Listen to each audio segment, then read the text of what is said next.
Esse vídeo tem duas missões bem simples. A primeira é introduzir Estúdio Ghibli para quem não conhece ainda o trabalho deles. E o segundo ponto é para quem já conhece entender um pouco mais o porquê as obras da Estúdio Ghibli são tão marcantes e tão únicas. Qual que é o charme, entre aspas, que a gente não consegue explicar em todos os filmes que são do estúdio? Afinal, é um dos estúdios mais famosos do Japão no mundo, com vários sucessos de bilheteria e de premiações fora do Japão também, e que serviu como base de inspiração para vários outros estúdios e também jogos na indústria. Eu sou o Bruno do Papo Saque e hoje a gente vai falar sobre o Estúdio Ghibli.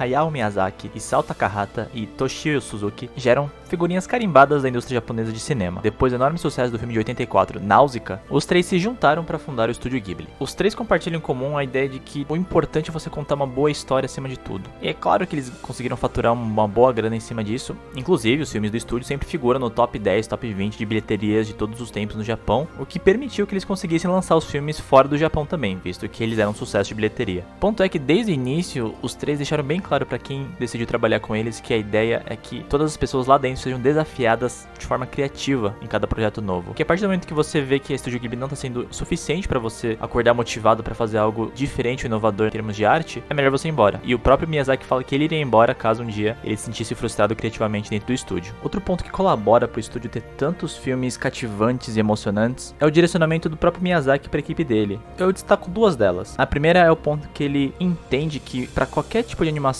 você deve trazer um certo realismo em tela, mesmo se você estiver falando sobre um mundo que não existe. Diferente de filmes com pessoas reais, você não tem controle 100% da figuração, ou do cenário, ou de tudo que está sendo gravado. Na animação não, você tem controle total do que aparece em tela, então é por isso que ele insiste na ideia de que tudo que é animado precisa contribuir para essa sensação de que esse mundo existe, independente se ele é um mundo real ou um mundo fictício. E apesar dos filmes do Estúdio Ghibli terem um ritmo um pouco mais cadenciado, a forma que eles constroem esses mundos fantasiosos é muito eficiente. Eu particularmente me incomodo quando tem um monólogo gigantesco no mangá ou num filme explicando o porquê daquele mundo é assim, ou as regras desse mundo, tipo O Senhor dos Anéis, que entra numa categoria de uma construção de mundo mais pesada, mais hardcore, onde o autor passou anos escrevendo a geografia, as línguas que existem nesse lugar. Enquanto os filmes do Estúdio Ghibli, eles são focados na jornada dos personagens, então o mundo, ele é importante, mas é mais importante entender o que acontece com as personagens. Isso, no entanto, não é uma desculpa para você não fazer uma construção de mundo bem feita. A diferença é que eles fazem de uma forma mais suave. Então em Chihiro, por exemplo, você entende que existe uma sociedade nesse mundo fantasioso, a própria casa de banho tem suas regras, tem sua estrutura, tem suas hierarquias, enfim, tudo isso é mostrado de forma orgânica. É muito raro num filme do Estúdio Ghibli parar a ação ou parar uma cena para explicar alguma coisa. Normalmente você vai entendendo conforme as coisas vão acontecendo. Outro exemplo perfeito disso é o primeiro filme deles, O Castelo no Céu. Em 5 minutos de filme você já entendeu qual que é a premissa do mundo. É um mundo meio steampunk, com aviões que funcionam a motor, tem um pouco de magia, porque a menina que cai no céu, ela é segurada por algum poder mágico, e isso sem uma linha de diálogo. O estúdio está mostrando o que esse mundo é e como que ele funciona. Ele não está explicando para você. E o segundo ponto é que o Miyazaki é uma pessoa muito contemplativa. Então quando surgem entrevistas ou bastidores sobre o processo criativo dele, ele basicamente observa muito as pessoas e tenta reproduzir isso nos seus filmes. Esse olhar mais focado em detalhes do Miyazaki ajuda na construção do mundo e principalmente em acreditar que aquelas personagens são reais. Um exemplo onde mostra de forma fácil como que eles fazem isso é nessa cena aqui da Chihiro. É uma cena simples, ela tá só calçando o sapato e vai embora. Mas reparem na sequência de ações que ela faz. Ela dá uma olhadinha nele, bota o pé, depois ajusta a parte de trás e aí sim vai embora. Outra forma também de construir as personagens sem ter que falar muito e mostrando que elas são realistas é através das ações. Uma pessoa comendo nunca é só uma pessoa comendo. É uma forma de mostrar a personalidade dela, ou o que ela tá sentindo, o que ela tá pensando. Quando as personagens correm no Estúdio Ghibli, cada personagem tem seu jeito peculiar que mostra como que ela pensa, como que ela enxerga o mundo. Todo esse nível de capricho na animação permite que o estúdio possa trabalhar de forma mais contemplativa o roteiro dele. Dito isso, bora analisar o roteiro dos filmes do Estúdio Ghibli. O que eles têm em comum, como que eles criam técnicas pra você se interessar pelos personagens ou pelo cenário. Mas, antes disso, se você tá gostando do vídeo, deixa um curtir aqui, que ajuda bastante o Papo Saque a continuar crescendo. E se você ainda não se inscreveu no canal, pô, o que você tá esperando? Eu tô ligado que a maioria das pessoas que vêm aqui não são inscritas no canal. Então, se você quer que o Papo Saque continue crescendo, se inscreve, dá um joinha e clica no sininho pra receber todas as notificações quando sair vídeo novo. Bora falar sobre o roteiro, então.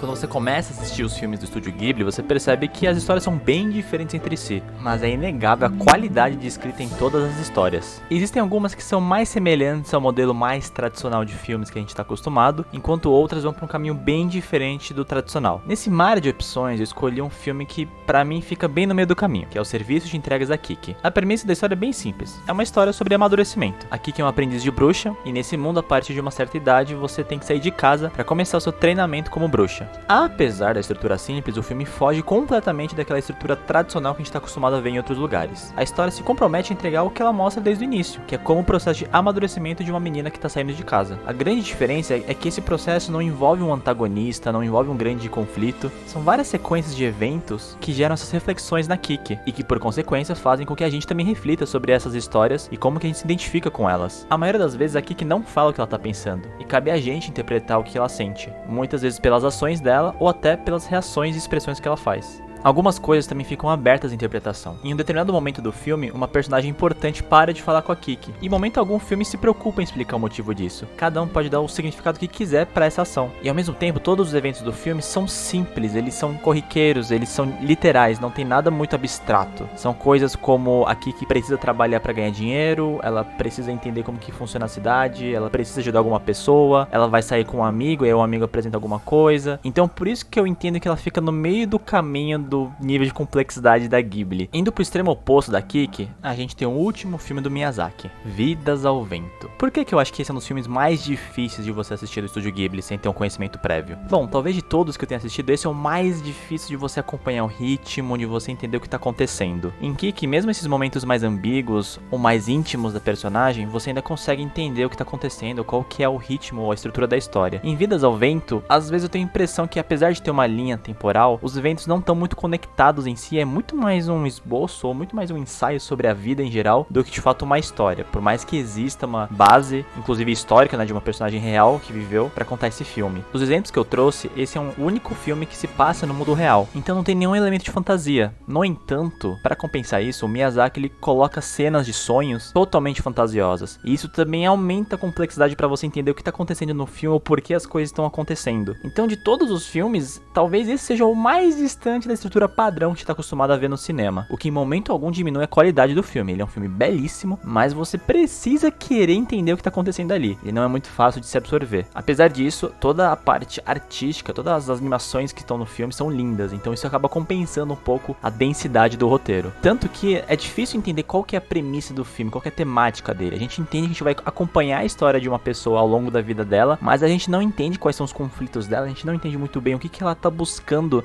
nessa jornada. Me dá a sensação que a gente está apenas observando a vida dessa pessoa e cabe a nós entender ou decifrar os sentimentos dessa pessoa. Nossa, Bruno, como você não entendeu o filme? A temática é óbvia. Só você usar um pouquinho da sua inteligência que você vai entender o que o diretor quis dizer. Se você não conseguir, você pode ver o making off, que lá explica tudo, tá bom? É, realmente, pode faltar um neurônio ou outro da minha parte pra entender a mensagem do filme, mas na minha opinião, ele é um dos mais difíceis realmente você captar a mensagem que o diretor quis passar. Dito isso, talvez os filmes mais fáceis pra você começar a conhecer o Estúdio Ghibli seja Chihiro e Princesa Mononoke. Eu já falei bastante sobre Chihiro aqui nesse vídeo, então eu vou falar um pouquinho mais sobre Princesa Mononoke. Por que eu acho que ele é um bom filme pra você se acostumar com a pegada do estúdio? Bom, ele segue à risca a jornada do herói, que é uma estrutura de roteiro usada em vários filmes, em vários livros, em vários desenhos. Começa com o chamado de herói, a missão do personagem é literalmente encontrar o Elixir pra se curar. Ele vai conhecer outros personagens que estão participando de um conflito geral. O tipo de conflito é algo que já foi abordado em outras histórias, que é a questão do homem versus natureza e como que isso reflete a sociedade. O ritmo da história até que é bom, apesar de ter alguns momentos mais contemplativos. E tem bastante ação, então se você gosta de um filme um pouco mais acelerado, com um pouco mais de movimentação, é um filme muito bom nisso também. E mesmo com essa estrutura mais fácil de se absorver, o filme ainda é diferente. Por exemplo, se fosse uma história mais comum, entre aspas, a antagonista do filme, ela seria a vilã malvada que dá risada enquanto mata os animais ou mata a floresta. Mas o filme se preocupa em mostrar as motivações dela. Apesar do dano que ela causa pra floresta, ela tem uma motivação positiva por trás disso. Ela tá se preocupando com o povo dela. Do outro lado, a floresta também tem seus pontos em relação à humanidade. A questão da desconfiança, a questão da forma violenta que eles reagem. E o mais importante é que o protagonista, ele não revela a opinião dele. Ele não mostra o que ele sente de verdade em relação a tudo isso. Ele deixa a gente interpretar também a situação. Então, enquanto a antagonista mostra as motivações positivas dela, o filme não se preocupa em mostrar o que ele tá pensando, justamente para não enviesar a nossa interpretação da cena. Então, ainda que dentro de uma estrutura bem manjada, o o filme não te entrega tudo mastigado, e cada um vai ter uma opinião diferente sobre as personagens, e isso é muito interessante.